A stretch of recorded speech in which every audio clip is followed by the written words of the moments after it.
Long time no see, Chris. Wesker? He's still alive? What are you doing here? I came for Alexia. Who? An organization hired me to capture her. Wait, you attacked the island! And my sister!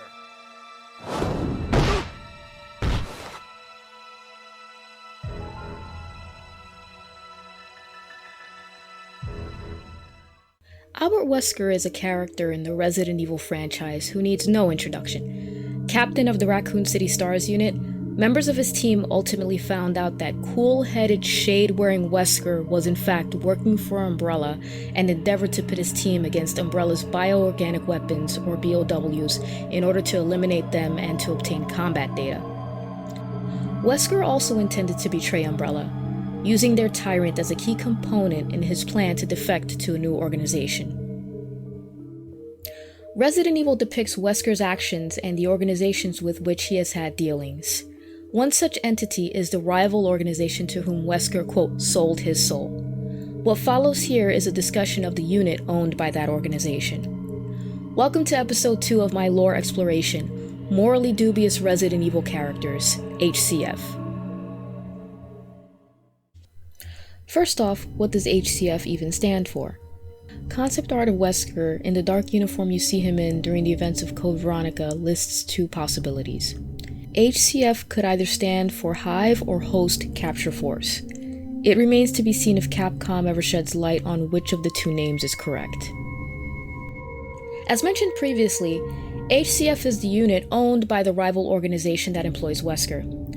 One of the known assignments given to Wesker by this organization was to obtain a sample of the T-Veronica virus, a virus created by Alexia Ashford as a result of splicing the gene of a queen ant into the progenitor virus. Alexia is the granddaughter of Edward Ashford, one of the founders of Umbrella Inc. Alexia and her twin brother, Alfred Ashford, are intriguing characters to say the least, so keep an eye out for a future episode on them.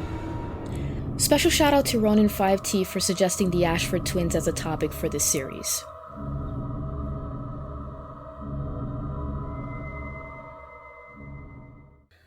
Much of the events that we witnessed occurring on December 27, 1998 on Rockford Island, a South American island, can be attributed to the HCF. Led by Wesker, the Force was tasked with acquiring a sample of the T-Veronica virus. The HCF wound up attacking the island, causing the T-virus and BOW stored there to escape. Throughout Code Veronica, Claire Redfield has a run-in with Wesker, who admits to attacking the island. Wesker ultimately spares Claire, as it is all but certain that Chris Redfield, his former subordinate and Claire's brother, would be arriving at Rockford to rescue her. At some point, Wesker learns that Alexia Ashford, who had infected herself with the T-Veronica virus 15 years prior, is in a base in the Antarctic. He also discovers that Claire is at that same base and relays this information to Chris Redfield a short time after his arrival at Rockford Island. Chris is, of course, surprised to see that not only was Wesker alive after having been impaled by the tyrant in the laboratory connected to the Spencer Mansion 5 months prior, but Wesker also displayed immense strength and inhuman speed. Wesker makes his way to the Antarctic to capture Alexia, ultimately confronting her in a replica of the Spencer Mansion. Witnessing her power firsthand, Wesker retreats, leaving Chris to fend for himself. As these events are unfolding, Claire discovers that Steve Burnside, another individual who had been imprisoned on Rockford Island and who worked with her to escape, was ultimately captured by Alexia and experimented on. Steve undergoes a horrific mutation and proceeds to attack Claire, but ultimately regains a bit of his humanity in time to save his companion. Steve saves Claire, but succumbs to a wound suffered while attempting to save her. Sometime later, Claire, being locked in the area where she encounters Steve, deduces that the only way she can escape is if Chris triggers the self-destruct mechanism for the facility. Chris accomplishes this, setting Claire free, but the 2 siblings are confronted by Alexia. Chris decides to combat Alexia, ultimately using a linear launcher to destroy her. Chris then rushes to reunite with Claire as the clock ticks, only to be confronted by Wesker. Forced to chase him as he is holding Claire hostage, Chris confronts his former captain near a submarine, where Wesker explains that although he was unable to obtain a sample of the T-Veronica virus from Alexia due to Chris destroying her, he was able to acquire Steve's body. It should be noted here that according to Biohazard Code Veronica Kanzenban Kaitai Shinsho, Wesker, presumably because he was given command of the H.C.F. in order to obtain T-Veronica, had access to some type of aircraft in order to travel from Rockford Island to the Antarctic when he discovered that Alexia Ashford was at the latter location. Wesker also had access to a submarine, which he used to escape the Antarctic base at the end of Code Veronica after confronting Chris Redfield. After the events of Code Veronica, the H.C.F. were again mentioned in Resident Evil 7. According to the Research and Development File 1, which can be found in the salt mines, in 2000, the H.C.F. provided technical assistance to the Connections, a criminal syndicate to which Mia Winters, one of the characters in Resident Evil 7 and Resident Evil Village, belonged. This collaboration was for a project aimed at developing a bioorganic weapon capable of exerting control over enemies and manipulating them into behaving as allies to the BOW. We know that the Connections were ultimately successful in the creation of Evelyn, a BOW who had the appearance of a young girl and had the capability of manipulating people and inspiring within them a protective or familial instinct.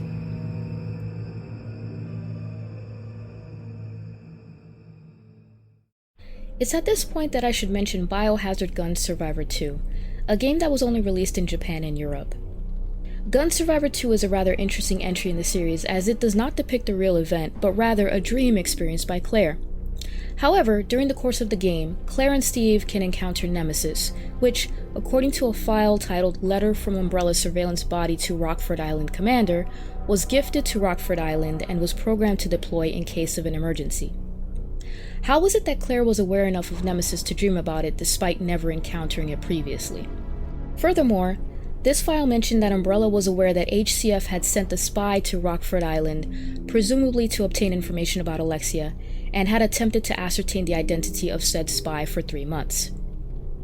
In the same file, there's a reference to a man who is likely Albert Wesker, alluding to his involvement in H.C.F. stealing a test subject and making mention that this man is known to the commander. We can reasonably assume that the commander to whom this letter is addressed is Alfred Ashford. This file therefore implies that Alfred knows Wesker. Additionally, a file titled Mysterious Encrypted Email, dated 12/28/1998, features language that strongly implies it was sent by Albert Wesker to a recipient somehow connected with H.C.F.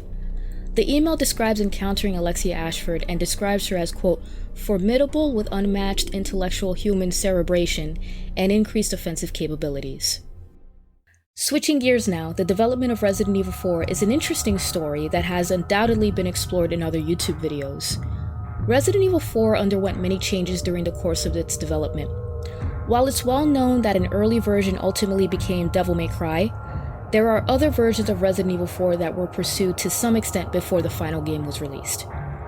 One such version is called the Castle version, and Yasuhisa Kawamura, writer for Resident Evil 3, had also been tasked with writing this version's story. On October 31st, 2013, Crimson had interviewed Kawamura and asked about the virus that would have been included in Castle. Kawamura responded stating that H.C.F. would have been responsible for attacking Oswald Spencer's castle, the location depicted in this version, using a fog BOW.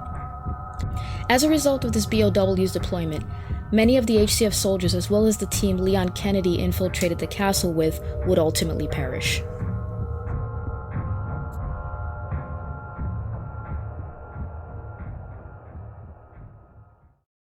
Was Wesker involved in the creation of the Evelyn BOW?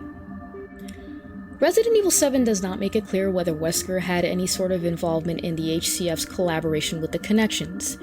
It remains to be seen whether future titles or other media provide clarity on this specific question. What became of the T-Veronica sample Wesker and the H.C.F. were able to obtain during the events of Code Veronica?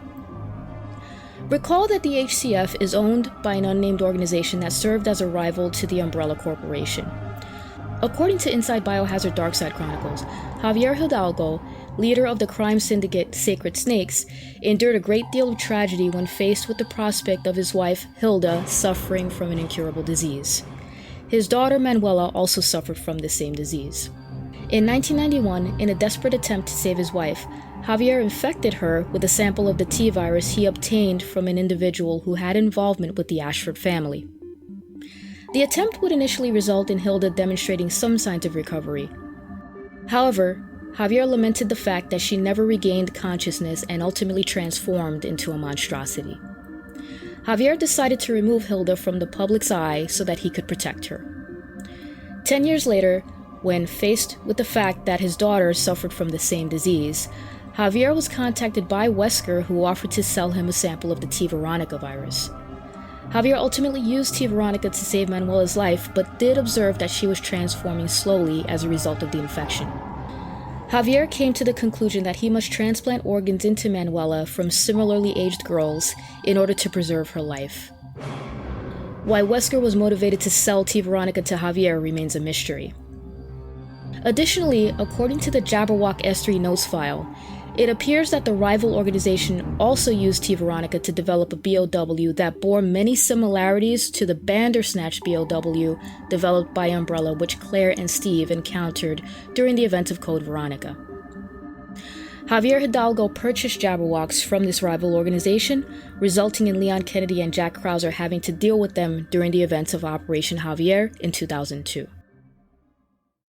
What have the HCF been up to since Wesker's death in 2009? This is another question of particular interest, as there doesn't seem to be any clear mention of activities conducted by HCF or the rival organization after 2009. Time will tell whether any future entries in the RE franchise will shed light on this topic. Have I missed an interesting fact about the HCF? Please leave a comment. If you've made it this far, I want to thank you for watching. Please hit that like button and subscribe to the channel to be notified when the next episode of this series is uploaded. We can also hang out and chat further about this and other Resident Evil topics in my Discord. If you want to hang out with me on my Twitch stream, I'm live every Tuesday and Friday at 9 p.m. Eastern. As I mentioned in episode 1 of this series, I referred to the original versions of in-game files, relying on amazing resources such as projectumbrella.net for their translations in order to avoid any localization errors. Catch you guys next time.